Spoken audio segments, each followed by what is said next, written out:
బెంగళూరు నుంచి మాల్డా టౌన్ వెళ్ళే అమృత్ భారత్ ఎక్స్ప్రెస్ ఉదయం 4 గంటలకు రావాల్సింది, సాయంత్రం 4 గంటలకు వచ్చింది. అంటే 12 గంటలు లేట్ ఈ ట్రైన్. ట్రైన్ నెంబర్ 13433 బెంగళూరు నుంచి మాల్డా టౌన్కి వెళ్ళాల్సిన అమృత్ భారత్ ఎక్స్ప్రెస్ ఇప్పుడు 12 గంటల లేట్లో మన రాజమండ్రి రైల్వే స్టేషన్కి అయితే వచ్చిందని. ఈ ట్రైన్లో ఉన్న వాళ్ళ పరిస్థితి మనం ఆలోచించుకుంటే కనుక భలే ఉంటుంది. ఇంకా అమృత్ భారత్ పని అనేది తయారైన తర్వాత వైజాగ్ చాలా లేట్ అయిపోద్ది. ఇప్పటికే ఎంత లేట్ అయింది కదా, ఎందుకు అయిపోద్ది.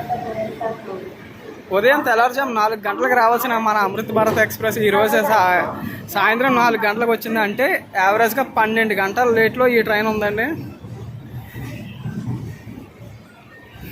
ఇందులో వీళ్ళ పరిస్థితి చూడాలి. తిండి లేదు, ఒక డైలాగ్ ఉంటుంది, సుఖం లేదు, నిద్ర లేదు, తిండి లేదు, దెబ్బ మీద దెబ్బ అన్న టైపులో ఉంటుంది వీళ్ళ పరిస్థితి అయితే కనుక.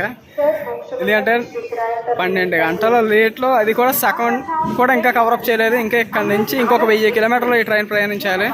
1700 కిలోమీటర్లకి కేవలం 700 కిలోమీటర్లు మాత్రమే ప్రయాణించి ఉంటుంది. ఇది ఇంకా సగం కిలోమీటర్లు ప్రయాణించుకునే 12 గంటలు లేట్. ఇంకా ఫుల్గా అయితే కనుక ఇది ఎన్ని గంటలు లేటో, ఎన్ని రోజులైనా లేట్ అవ్వచ్చేమో ఈ ట్రైన్ అయితే.